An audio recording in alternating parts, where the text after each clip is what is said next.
السلام عليكم، كل عام وحضراتكم طيبين، وحضراتكم مهندس علام أحمد، باعرض لحضراتكم أهم الأعراض نقص النحاس على محصول القمح. زي ما حضراتكم شايفين الصورة بتعبر عن نفسها، احتراق في قمم الأوراق، التفاف في الأوراق زي ما حضراتكم شايفين كده.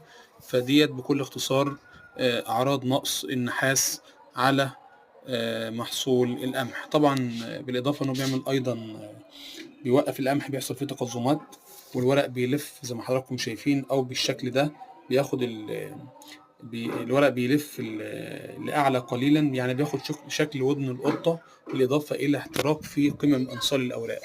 فبالنسبة للعلاج برضو إنك ترش مركب نحاسي، ده برضو في صورة هي أعراضه على نقص على السبلة